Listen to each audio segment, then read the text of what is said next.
오늘은 웨스트민스터 신앙고백서 31장 대회와 협의회 함께 살펴보도록 하겠습니다.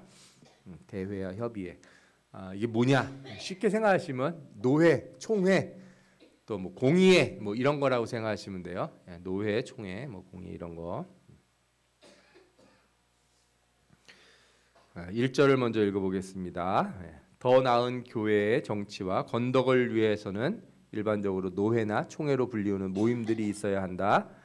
노회의 감독자들이나 개교회의 지리자들은 교회를 파괴하는 것이 아니라 굳게 세우기 위하여 그리스도께서 주신 직책과 권한으로 이런 집회를 결정하며 교회의 유익을 위해서 필요하다고 인정하는 대로 자주 소집할 책임이 있다. 오늘 우리가 본문도 읽어보신 것에 나오지만 예루살렘 교회가 이제 복음을 전하면서 그 사람들이 가서 자기 마음대로 막 이렇게 해야 된다 저렇게 해야 된다 이렇게 말하는 사람들이 있어서 회의를 해가지고 대표자들을 이렇게 파송을 하는 장면이 나오잖아요. 15장에 나오죠. 그래서 바울과 바나바와 여러 사람들을 이렇게 보내죠. 그때 보면은 예루살렘에 있는 사도와 장로들에게 보내기로 작정하니라 이렇게 표현이 나오지 않습니까?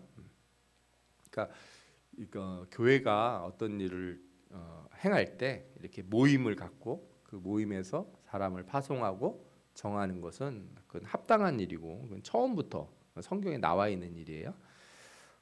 그런 것이 이제 발전이 돼서 요즘 우리가 이제 노회, 총회 이렇게 돼 있어요. 쉽게 생각하시면 이제 개별 교회들이 있고 개별 교회들의 모임이 노회고요. 그 노회들이 여러 개 모여서 총회를 만든다 이렇게 생각하시면 돼요.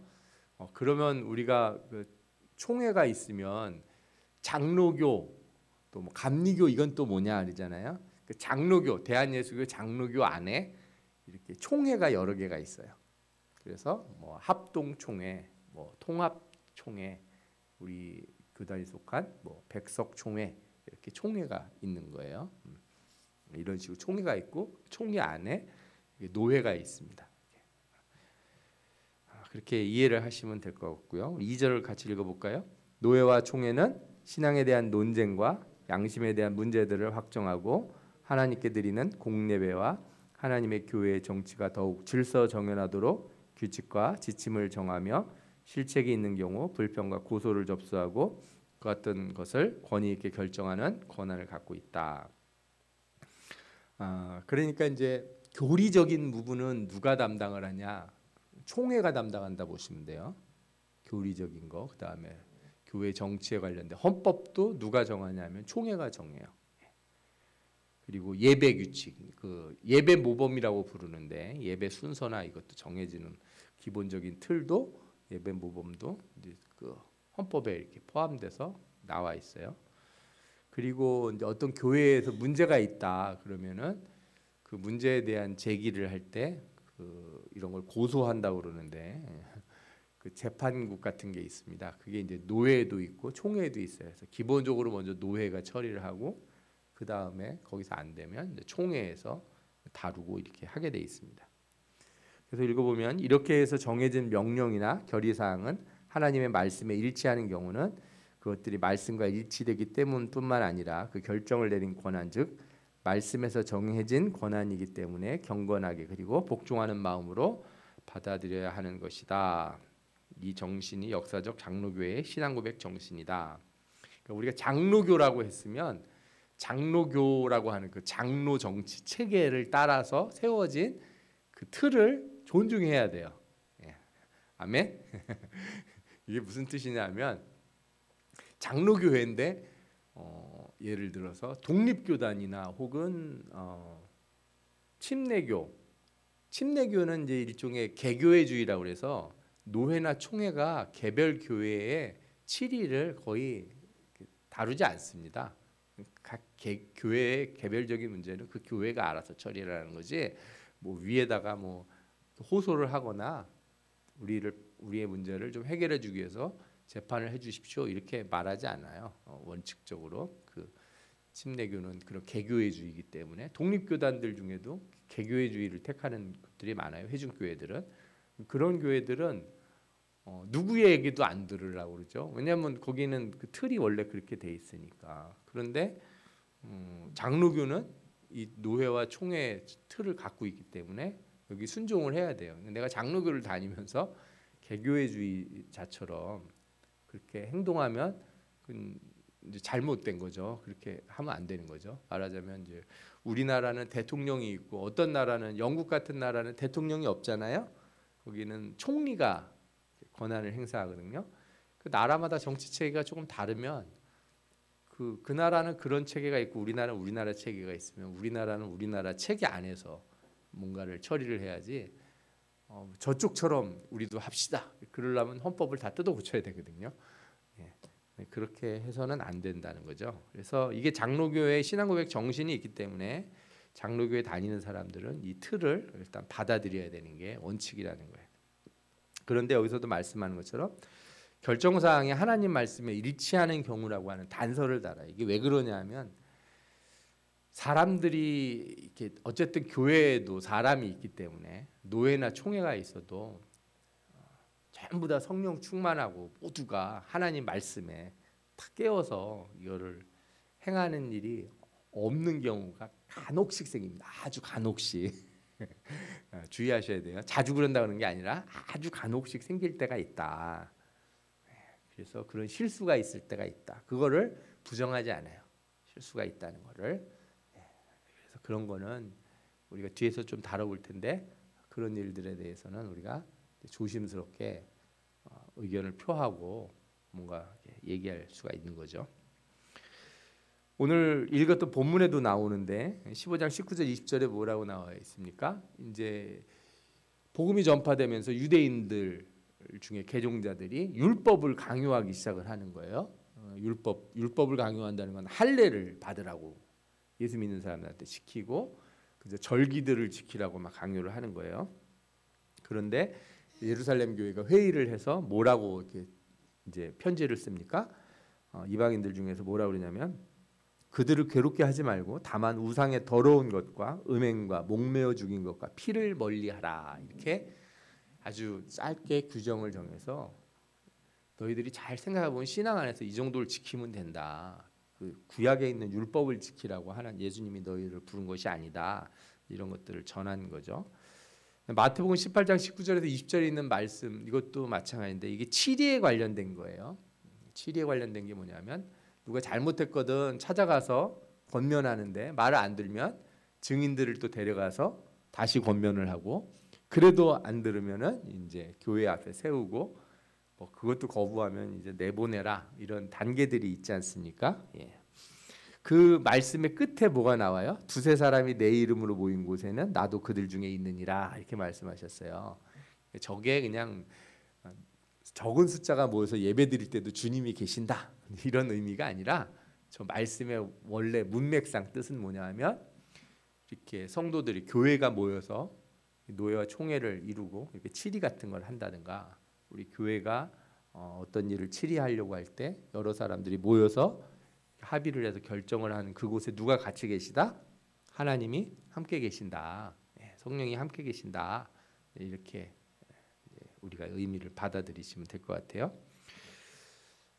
그러면서도 이런 공의회, 이런 총회나 노회나 뭐 이런 것들이 한계가 있어요. 제가 그냥 공의회라고 표현을 했는데 읽어보면 이렇습니다. 사도시대 이후로 모든 노회나 총회는 전체적인 회의든 아니면 개별적인 회의든 실수를 범할 수가 있으며 실제로 많은 회의에서 실수가 범해졌다.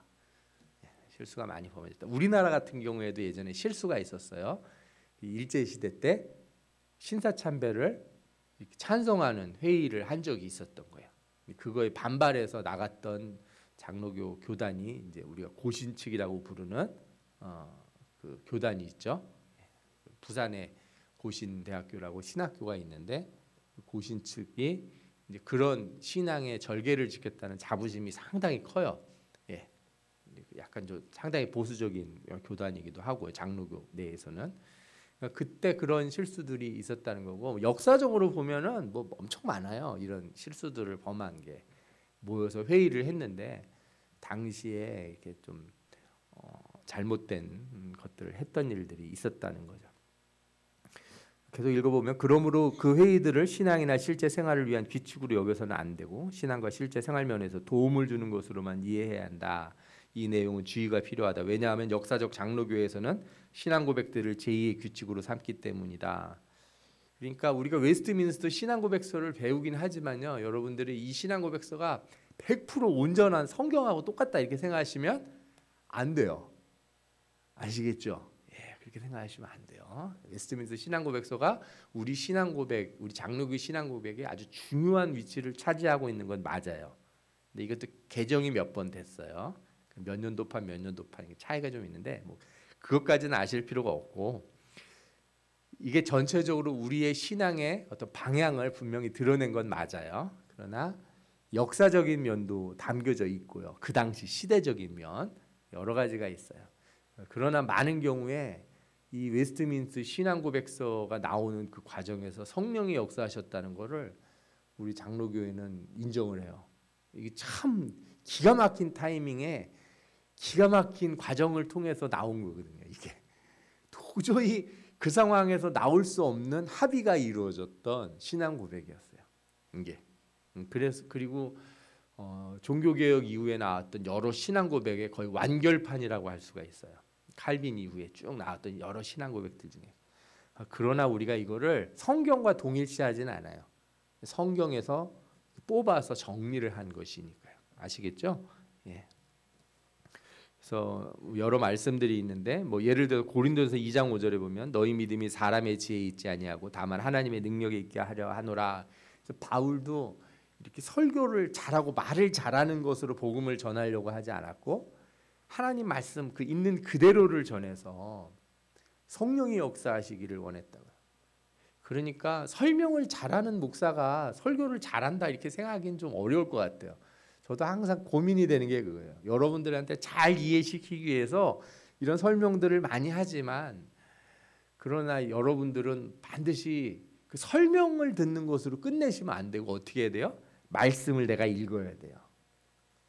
설명을 들은 것은 그러니까 예를 들어서 참고 자료고 나는 내가 그 설명 들은 걸 또 기억하지만 성경을 직접 읽음으로써 성령이 내게 역사하시기를 구해야 되는 거죠. 예.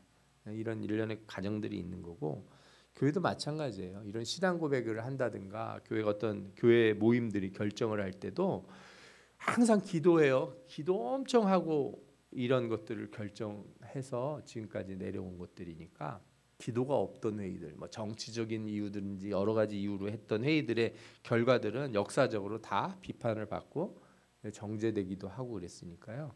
여러분들이 그런 것들을 좀 잘 생각해 보시면 좋겠어요. 총회와 노회 역할의 한계가 있습니다. 또 같이 읽어보면 노회와 총회들은 교회에 관한 것 이외의 것을 다루어서는 안 되고 국가와 관련이 있는 사회 문제를 간섭해서도 안 된다. 이게 이제 참 그 중요한 문제이기도 하면서 사실은 논란도 약간 있어요. 왜냐하면 우리가 사는 세상은 사회잖아요. 그러니까 우리가 세상 살면서 생기는 여러 가지 문제들에 대한 답을 교회가 하지 않는다는 건 또 말이 안 돼. 예를 들어 동성애라든가 이런 문제는 교회 안의 문제가 아니라 사회적인 문제잖아요. 그죠? 예. 그런 것들을 분명히 표현할 필요도 있어요. 근데 당시에 이제 이 웨스트민스터 신앙 고백서가 써졌던 당시에는 국왕이 있던 시대예요. 영국 국왕이. 물론 이제 의회가 있고 그렇긴 했지만 그래서 이것들을 작성했던 장로교 교회들은 정치와 신앙을 분리하고자 했어요. 왜냐하면 왕이 자기가 좋아하는 사람을 그 수장으로 세워서 국교회를 좌지우지할 국가교회를 교회가 국가 소속인 거예요. 그러니까 예를 들어 목사는 다 뭐가 돼요? 그러면 공무원인 거예요. 공무원.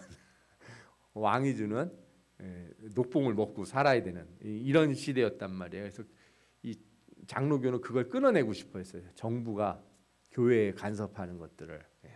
그래서 이런 것들을 좀 강조했지만 사실상은 어떤 면에서 교회는 사회를 향해서 나라를 향해서 뭔가 바른 메시지도 전해야 될 책임도 가지고 있다 이렇게 생각하시면 좋을 것 같아요.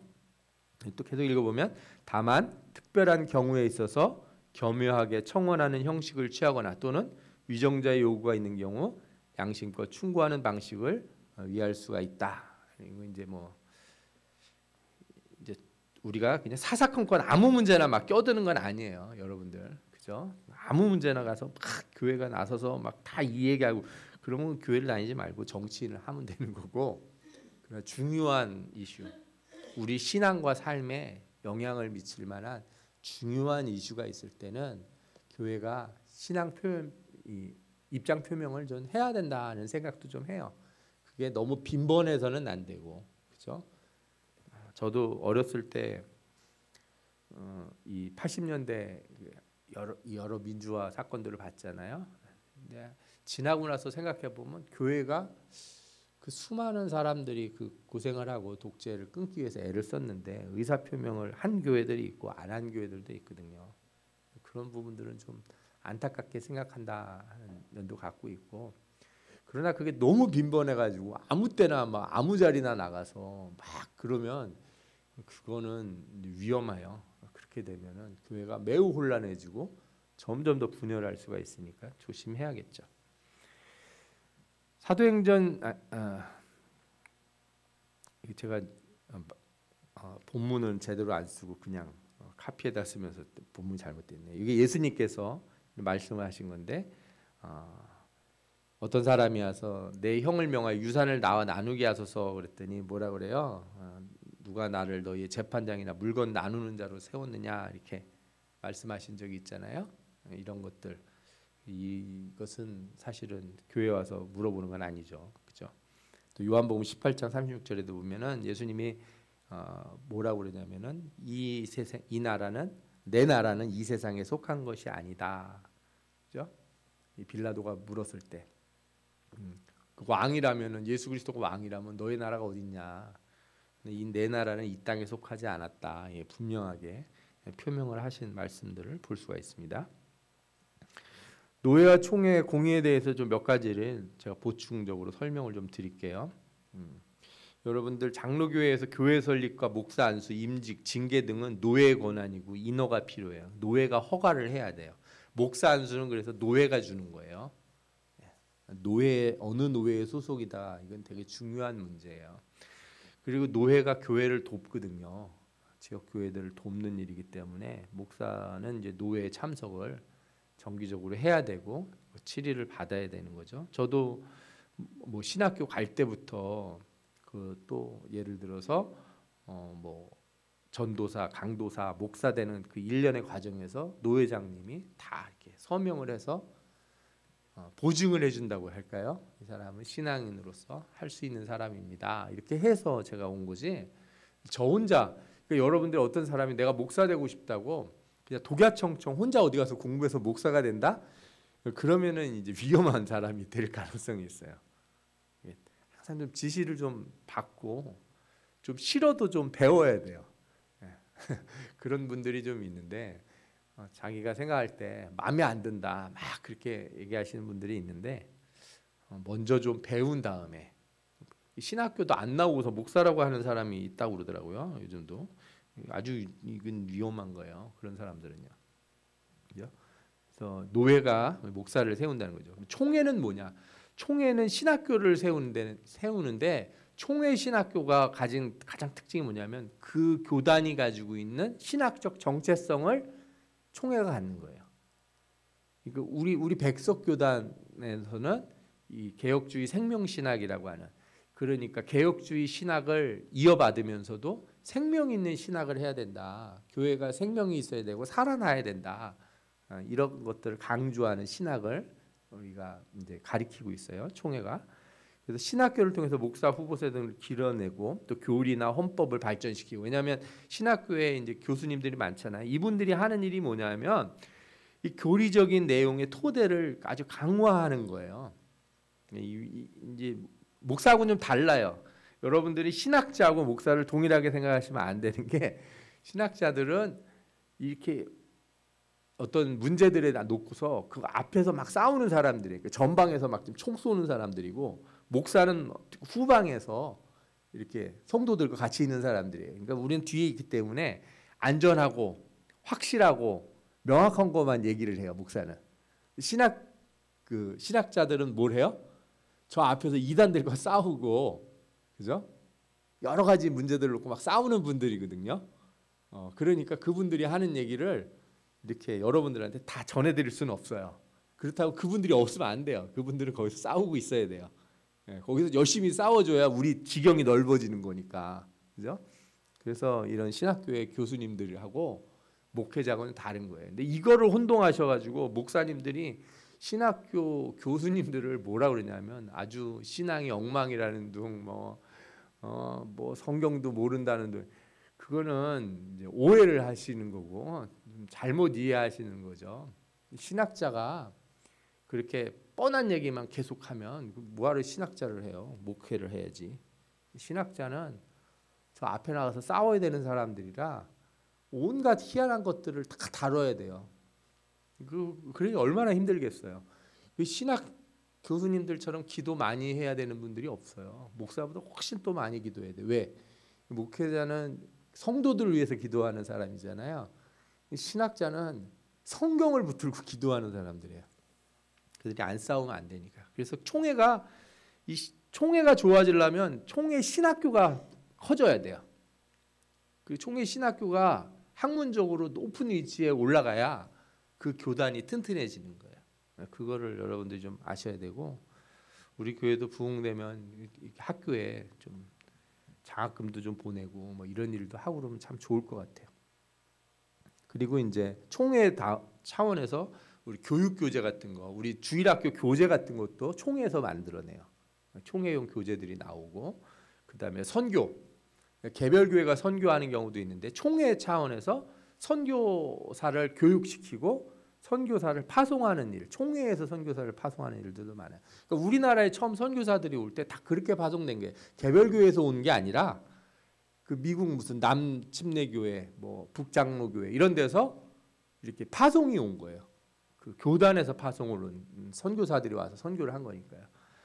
왜냐하면 한 교회가 후원하기가 어려운 경우가 많거든요. 그래서 총회가 그런 일을 하는 거죠. 근본적으로 노회는 교회를 위해서 일하고 총회는 노회와 교회를 위해서 일하는 조직이에요. 그래서 교회는 노회의 치리를 받고 또 교회와 노회는 총회의 치리를 받는 게 맞아요. 근데 이제 그럼에도 불구하고 가끔씩 이런 총회나 노회 자리를 무슨 우리도 어떤 모임을 가지면 회장하고 싶어 하시는 분들이 있잖아요. 몇 명씩 모여서 뭐 이런 거 너무 좋아하는 분들이 있는데 그런 거는 좀 본받을 만한 건 아닌 것 같고, 다 그런 건 아니니까요. 많은 분들이 교회를 위해서 헌신하는 분들이 있다, 이렇게 생각하시면 좋을 것 같아요.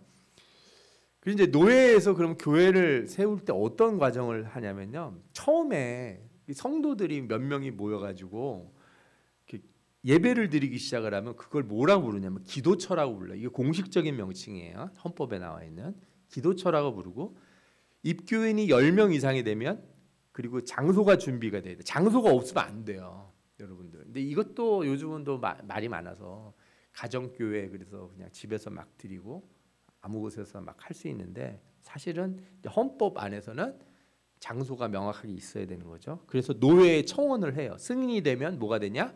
소위 말해서 지교회가 됩니다. 그때 우리가 정식 교회라고 부르게 되는 거예요. 물론 기도처일 때도 교회라고 부르죠. 그러나 이제 헌법상 명칭은 그래. 교회 헌법상 명칭은. 그리고 담임 목사가 세워지기 전에는 노회에서 이렇게 지교회 당회장을 파송을 해요. 당회를 위해서. 그러니까 처음에 교회가 개척했을 때는 당회장이 없어요. 예를 들어서 우리가 어떤 전도사님 한 분이랑 10명이서 교회를 시작을 했다 치죠. 그럼 그 교회는 누가 없는 거예요? 당회장이 없는 거예요. 담임 전도사는 있어도 당회장은 있을 수가 없어요. 당회 조직이 안 돼요. 그래서 그 전도사님을 교인들이 신학교에 보내서 이제 목사가 되잖아요. 그러면 노회가 그분을 뭘로 해요? 담임 목사로 이제 인허를 하고 그분이 담임 목사가 되면서 당회장이 되는 거예요. 그 과정을 누가 지원을 하는 거예요? 노회가 하는 거고, 그래서 신학교를 갈 때도 노회가 보증을 쓰는 거예요. 이 사람은 교회에 할 사람이다, 목회할 사람이다. 그래서 사실 그걸 꼭 물어봅니다. 뭘 물어보냐면 목사 할 거냐고. 목회할 거냐고 물어봐요. 목사를 하려고 하는데 목회를 할 거냐 꼭 물어봅니다. 목회도 안 하는 목사는 사실은 그 말이 안 되는 거예요. 강도사가 맞는 거예요. 설교는 할 수 있는 사람이지만 목회를 하는 사람은 아니기 때문에 목사라고 부를 수는 없거든요.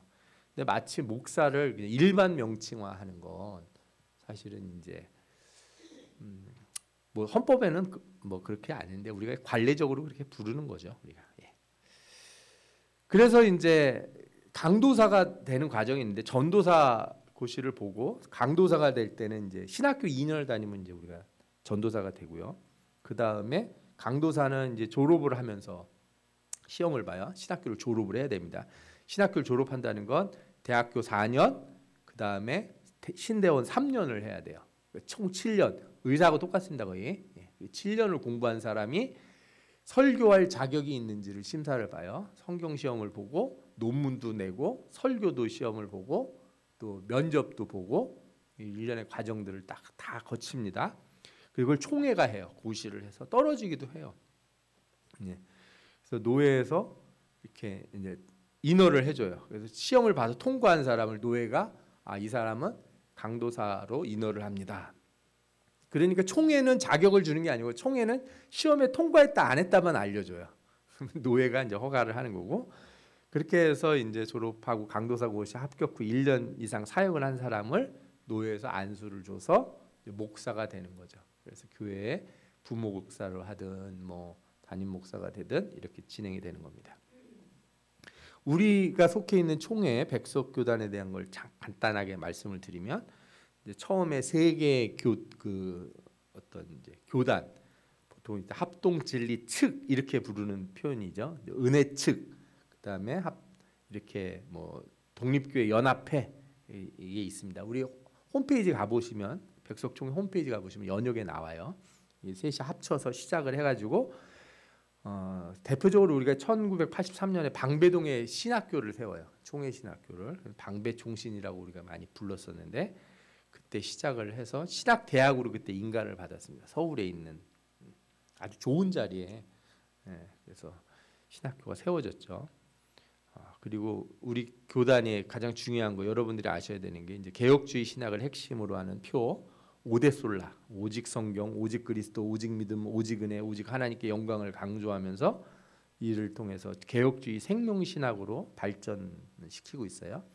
이 개혁주의 신학에 생명을 불어넣겠다. 이게 이제 우리 신학의 특징이고 그러면서 7가지 실천 운동을 하는데 맨 마지막 줄을 같이 읽었으면 좋겠어요. 신앙 운동이에요. 뒤에다 운동자를 붙여서 한번 읽어봐요. 신앙 운동, 신학 회복 운동, 회개 용서 운동, 영적 생명 운동, 하나님 나라 운동, 나눔 운동, 기도 성령 운동을 실천 운동으로 삼아 복음을 전하고 있다. 저 7가지 운동은 우리 백석교회, 백석총회에 속한 교회들은 좀 알아두면 좋을 것 같아요. 예. 한번 시간 나시면 좀 보시고 아니면 이걸 보시고서 이렇게 외워놓으시면 좋지 않을까 생각이 듭니다. 자, 이게 노예 총회 얘기는 이 정도로 하고요. 공의회 얘기를 좀 해보면은 이래요. 노예 총회의 원래 모습이 어떻게 시작됐냐? 처음에 이제 예루살렘이 이제 제 지도 보이시죠? 저 예루살렘이라고 써 있는 곳이 지금 이스라엘 땅이 있는데 거기 예루살렘 교회가 있었는데 복음이 막 전파되면서 크게 4군데에 일종의 뭐 지부라고 하면 지부 큰 교회가 생겨나요. 어떤 거점 교회가 생겨납니다. 그래서 안디옥 교회가 하나 생겨요. 시리아에 지금으로 말하면 시리아 땅에 저기 터키 바로 밑에 그 동네에 안디옥 교회가 생기고 콘스탄티노플이라고 그래가지고 이제 터키 쪽에 끝자락에 저 그리스하고 접경 쪽에 이렇게 생겨납니다. 그 다음에 알렉산드리아는 이제 이집트에 있는 쪽에 생겨난 도시에 있는 곳이고 로마는 뭐 잘 아시는 대로 이탈리아에 있는 반도에 있는 거죠. 저 네 도시의 교회들이 거점 교회가 돼요. 그리고 그 거점 교회의 이제 그 대표를 맡고 있는 뭐 목사 이런 분들이 소위 말해서 이제 주교라고 부르는 이름, 이런 비숍이라고 하죠 영어로는. 그런 명칭들이 생겨나기 시작을 해요. 그래서 그 지역에 있는 교회들을 이렇게 관장하고 어떤 이슈가 터지거나 협의를 해야 될 때는 저쪽에서 대표단을 보내요. 이렇게 각각 어느 위치에서 모여서 회의를 할 때 저쪽에서 많이 모여요. 이게 왜 중요하냐면요. 여기서 나중에 로마는 떨어져 나가서 저 로마 교회라고 우리가 부르는 게 로마 캐톨릭, 지금 우리가 천주교라고 부르는 교회가 저 로마 교구 중심의 교회가 되는 거고, 콘스탄티노플 중심의 교회가 동방 정교회라고 하는 교회들이에요. 러시아 정교회, 시리아 정교회, 그리스 정교회, 이름 들어보셨을 거예요. 정교회. 예. 그 정교회가 저쪽 동방 교회가 저쪽 라인이에요. 알렉산드리아, 안디옥도 사실 뭐 그쪽에 다 포함된다고 할 수 있는데, 저 알렉산드리아 쪽은 좀 일찍 이렇게 떨어져 나간 걸로 제가 기억을 해요. 예. 그리고 이집트에는 교회, 우리가 말하는 이런 교회가 성립되기 전에 예수 그리스도를 믿고 있던 사람들이 이렇게 독립적으로 떨어져 나간 교단이 하나 있어요. 콥트교라고 부르는 교단이 있어요. 이집트하고 그 다음에 사우디아라비아 남쪽에 가면 예멘 뭐 이런 동네 있는데, 그리고 이리오피아 이런 지역에, 아프리카 일부 지역에 콥트교라고 하는 교회가 남아 있어요. 되게 이거 표현이 참, 이런 표현은 좀 애매한데 아주 초기 교회의 모습을 가지고 있는데, 문제가 뭐냐면은 이 교회들이 모여서 첫 그 회의들을 몇 번 해요. 이슈가 생겨서 복음을 증거하는데 이단들이 생겨나니까 그걸 정리하느라고 회의를 해서 결정한 내용들에 참여를 못했어요. 이 콥트 교회 같은 교회들이. 그래서 그런 교회들이 사실은 지금은 하나님의 손에 있는 거죠. 뭐 우리는 잘 모르니까. 하여튼 그런 교회들이 있다. 그래도 그분들은 끝까지 이슬람에 저항을 하면서 복음을 지키고 예수를 믿는 분들이니까, 예, 뭐 신학적으로는 어떨지 모르지만 나름의 이 신앙을 지키려는 열정은 대단한 사람들이 그 동네에 있다. 그래서 이제 말씀드린 대로 저 네 지역에서 교회 중심점이 생기고, 그리고 교회가 이제 로마가 기독교를 공인하잖아요. 로마 제국이. 그러면서 이 과정에서 복음에 일치된 통일성을 위해서 공의회라고 하는 게 소집이 돼요. 공의회가 소집이 되는데, 이 공의회는 이제 정기적인 모임이 아니고요. 주요한 문제가 있을 때 해결하기 위해서 소집을 하는데, 주로 황제가 소집을 명령합니다. 황제가 지원을 해서 이게 뭐 하루 이틀 하는 회의가 아니에요. 뭐 어느 때는 몇 년씩 걸리기도 하고 그러니까 이게 소집을 해요. 공의회가 여러 번 생겼는데 딴 건 몰라도 초기에 7번 있었던 공의회는 모든 기독교가 분열되기 전에 합의한 교리가 만들어져요. 거기서 되게 중요한 거예요.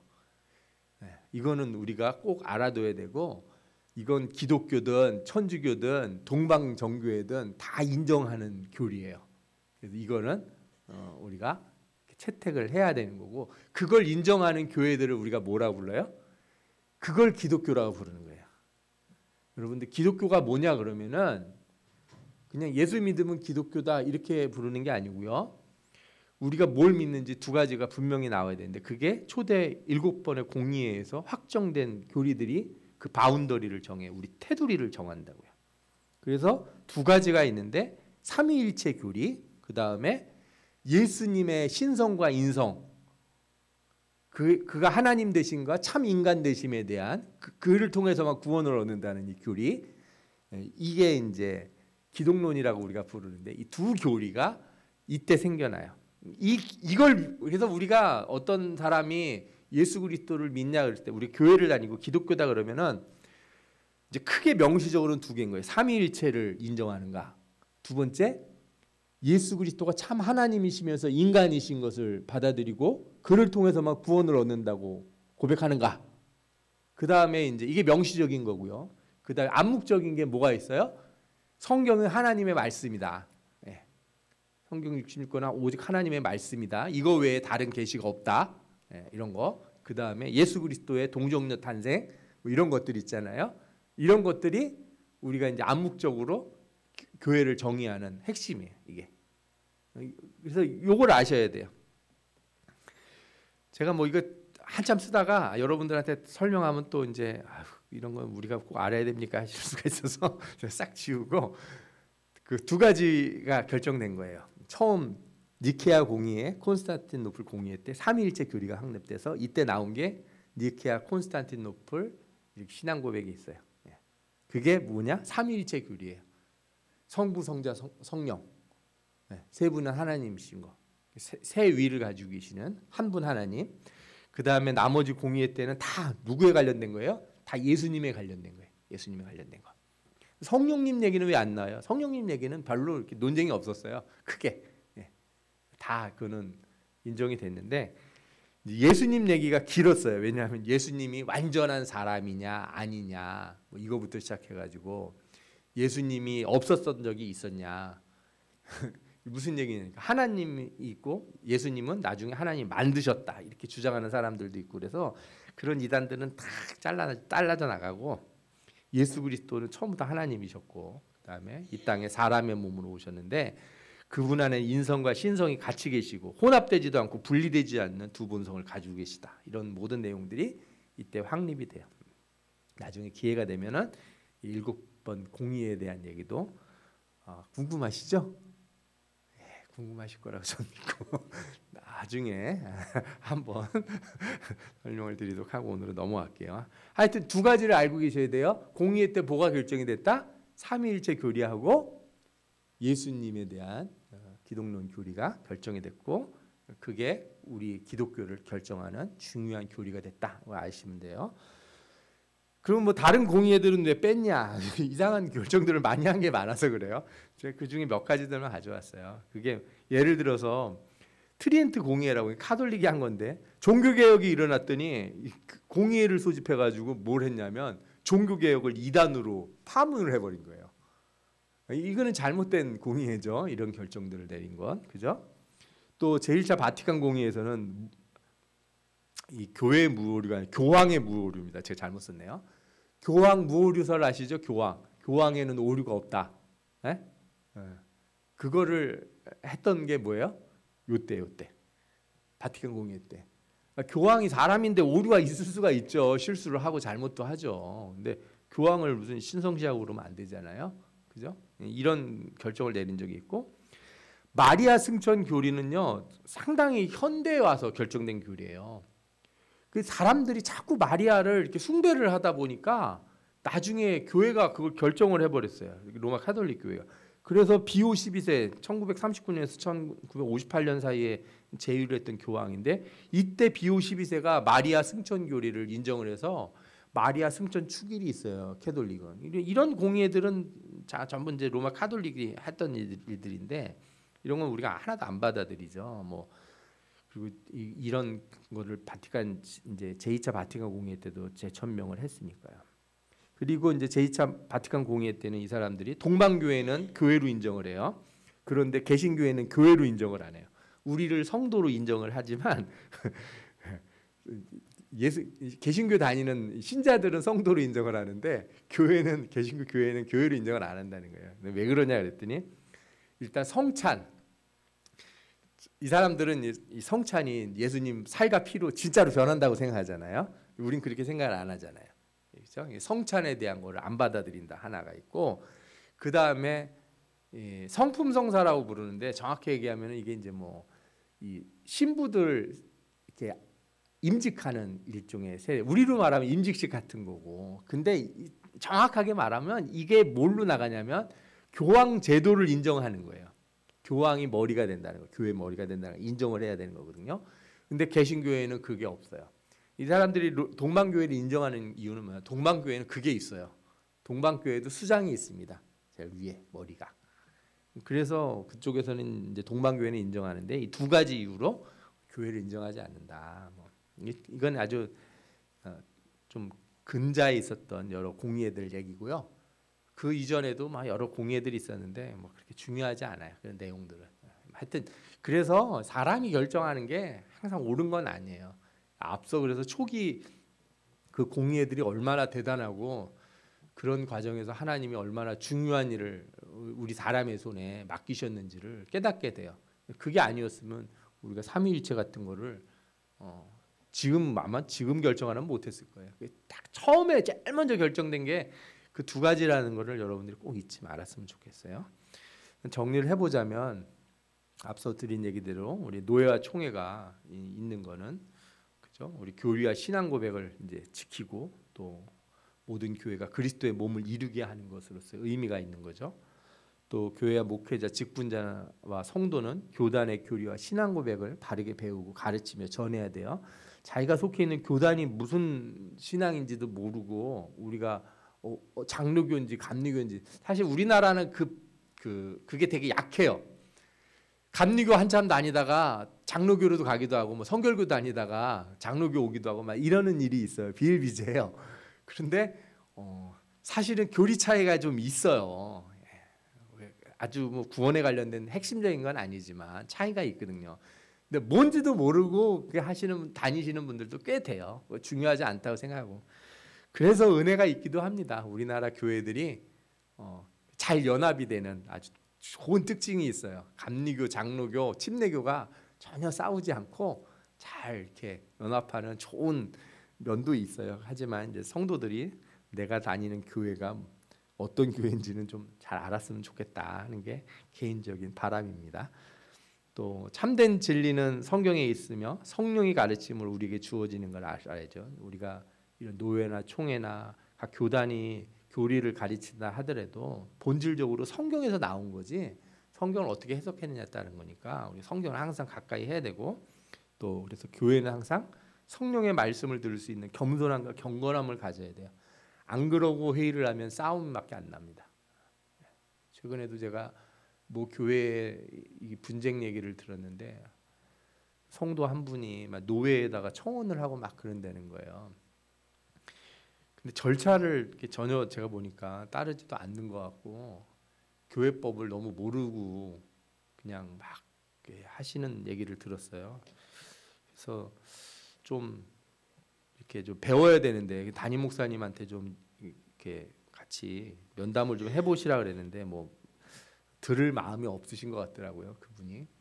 그러면 노예에서 와서 좀 가르치고 그래야 되는데 이런 문제들 지난번에도 우리가 다룬 것처럼 이게 막 커져서 분쟁이 되고 그러면 참 부끄러운 일이 돼버립니다. 교회법도 잘 알고 또 먼저 순종하고 겸손함으로 말을 들을 수 있는 그런 신앙 자세를 갖는 게 교회나 목회자나 성도들이나 다 필요하지 않을까 이런 생각이 듭니다. 아멘. 예. 자, 그러면 이 정도로 마치고 우리 같이 기도하겠습니다.